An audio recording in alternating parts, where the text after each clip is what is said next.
El Señor esté con vosotros. Del Santo Evangelio de nuestro Señor Jesucristo, según San Mateo.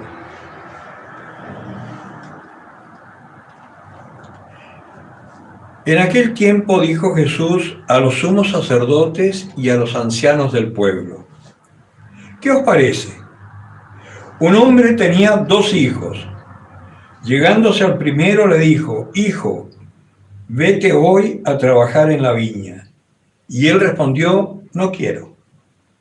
Pero después se arrepintió y fue. Llegándose al segundo le dijo lo mismo y respondió: voy, Señor. Y no fue. ¿Cuál de los 2 hizo la voluntad de su padre? El primero, le dicen. Dícele Jesús: en verdad os digo, que los publicanos y las rameras llegarán antes que vosotros al reino de los cielos, porque vino Juan a vosotros por caminos de justicia y no creísteis en él, mientras que los publicanos y las rameras creyeron en él, y vosotros, ni viéndolo, os arrepentisteis después para creer en él. Palabra del Señor. Pues bien, esta palabra es una palabra que podría sonar un poco dura, pero en realidad es una palabra bastante esperanzadora si la asociamos a las lecturas, a la primera y a la segunda lectura, y además el Salmo que está hablando de la misericordia del Señor. Porque precisamente en la primera lectura nosotros vemos que el Señor dice una cosa y que es muy cierta. Si tú que te dices cristiano empiezas a vivir como un pagano, lo vas a pasar mal no porque Dios te castigue, sino que como consecuencia de tus pecados.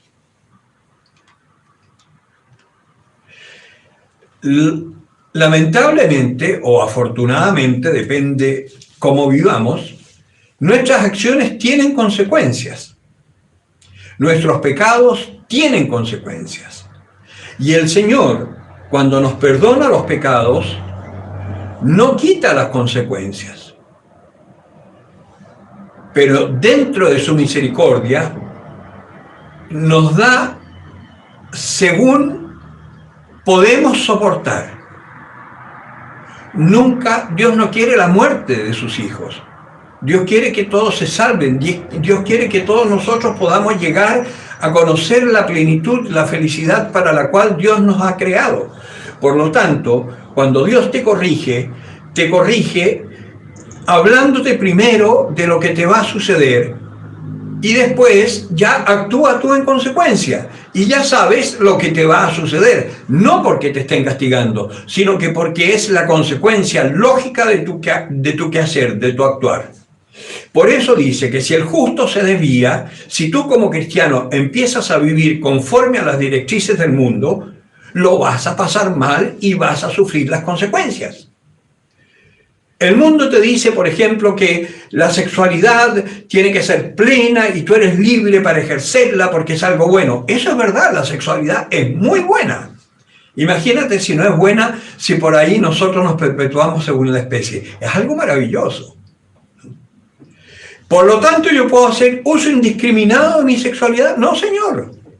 No, señor. Porque la sexualidad, Dios te dio la genitalidad como una cosa unitiva en relación al matrimonio, a la procreación. En cambio, hoy, los hijos nuestros, y muchas veces los adultos también, fornican tranquilamente, ¿no? Y si llega a quedar en embarazo la amante, la querida, la polola o quien sea, abortamos, ¿no? Total, la ley acepta el aborto. No es así. Eso es vivir conforme al mundo. Y tú como cristiano lo vas a pasar mucho peor que un pagano que no ha conocido la ley de Dios.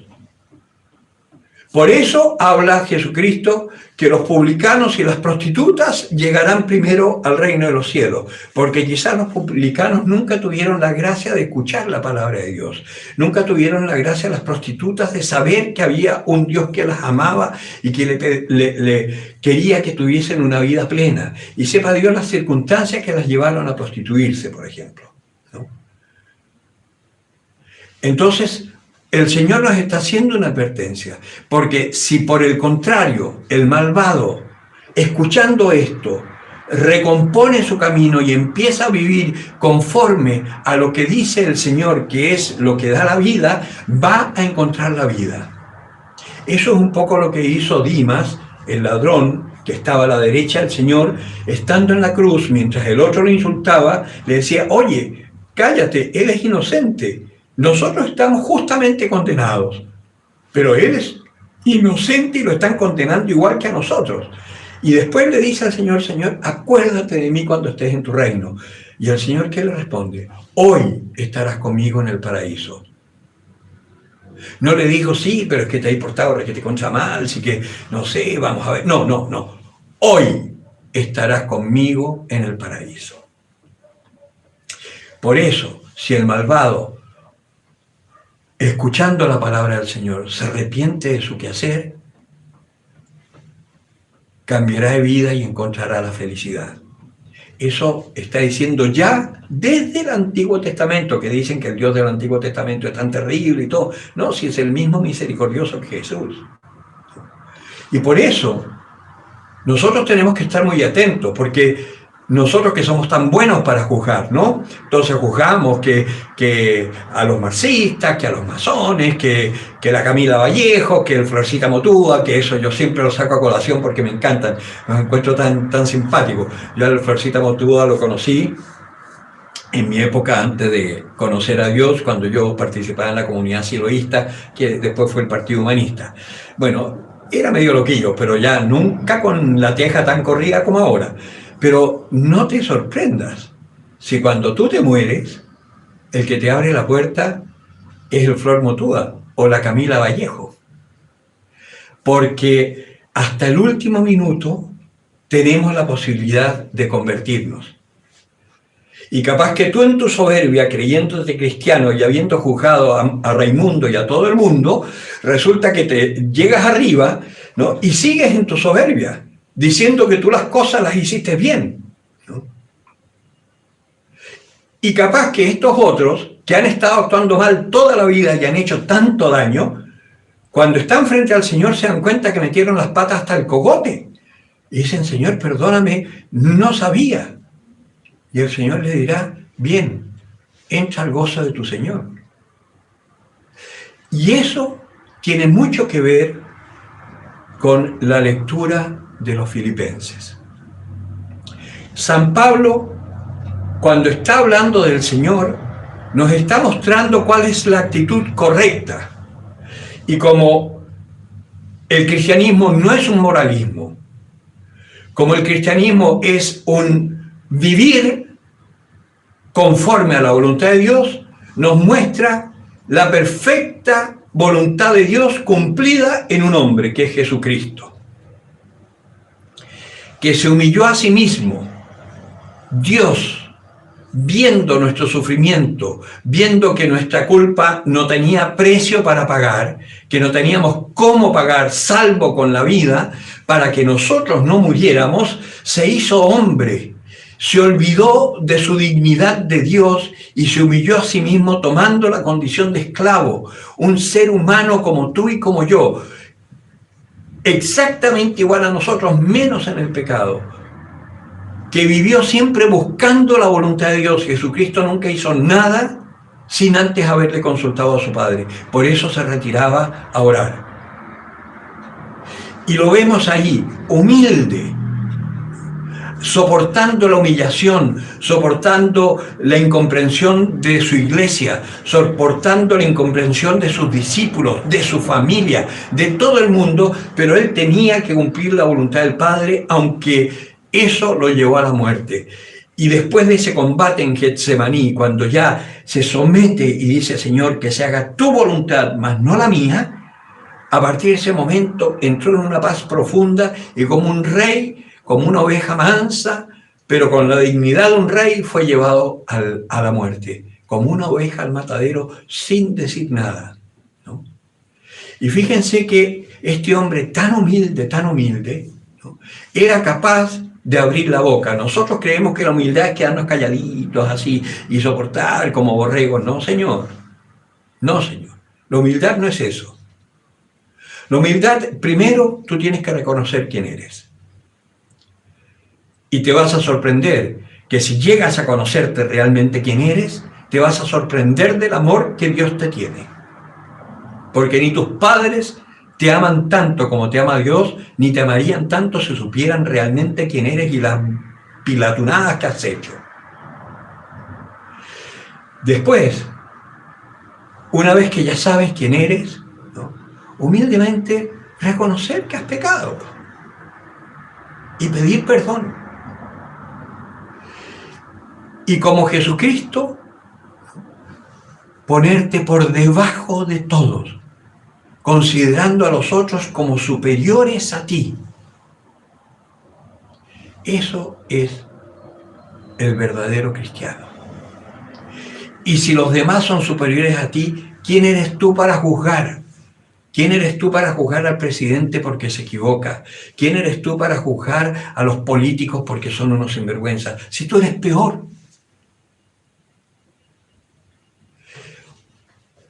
Esto lo digo yo como experiencia propia. Antes de conocer al Señor, yo vivía tal cual el mundo. Y realmente cometí grandísimos pecados. Ahora, soy tan necio que todavía caigo en la tentación de juzgar a otros. Pero sí tengo la esperanza que el Señor me dará la gracia para poder vivir conforme a este Evangelio, haciendo la voluntad de Dios.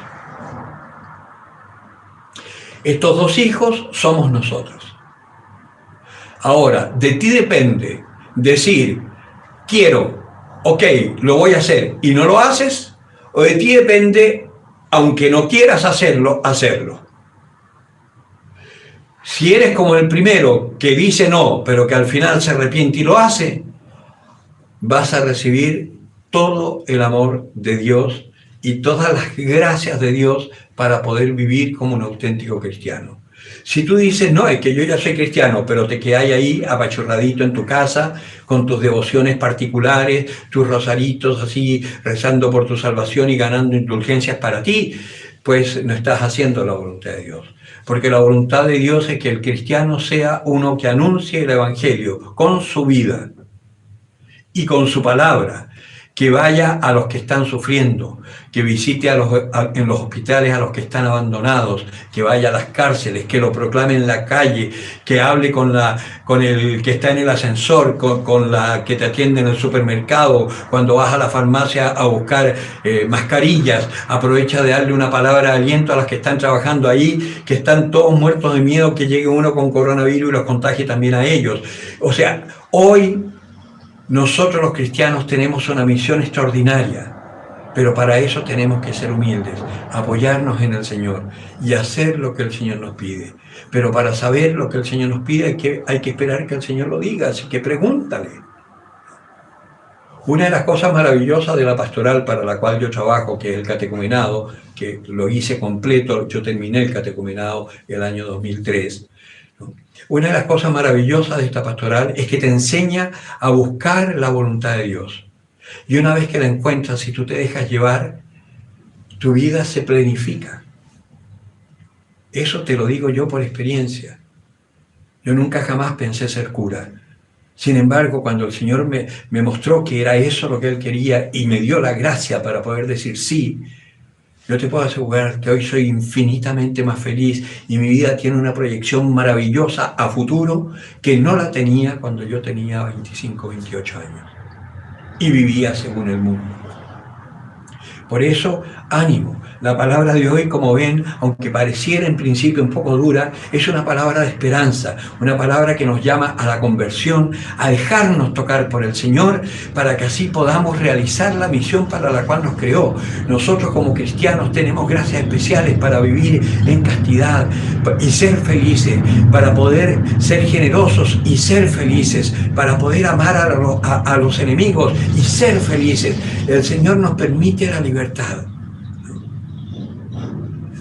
A mí me impresiona hoy, por ejemplo, que estamos tan divididos entre los rechazos y los apruebos, ¿no?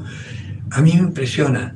Yo estoy seguro que los que están por el apruebo, si conocieran el amor de Dios, no estarían perdiendo tiempo tratando de buscar unos cambios que no nos van a llevar a ninguna parte. Bueno, sí, nos van a llevar a alguna parte. Nos van a llevar a una destrucción total de toda la cultura que tenemos, de todo el progreso que hemos conseguido. Nos van a llevar a unos cambios tremendos. Y eso no va a ser culpa de los políticos, va a ser culpa de los cristianos que nos supieron anunciar el amor de Dios. Va a ser culpa de la iglesia que se quedó callada. Va a ser culpa tuya y culpa mía, si es que no hablamos. Por eso, ánimo, dejémonos tocar por el Señor, dejémonos envolver en su amor, y esa fuerza nos moverá para hablar con la verdad y darle la vida y la esperanza a todos, incluso a nuestros enemigos. Bien, el que tenga oídos para oír, que oiga. Gracias por seguirnos en nuestro canal. Te invitamos a suscribirte, a tocar la campanita, darle like y hacer tu comentario.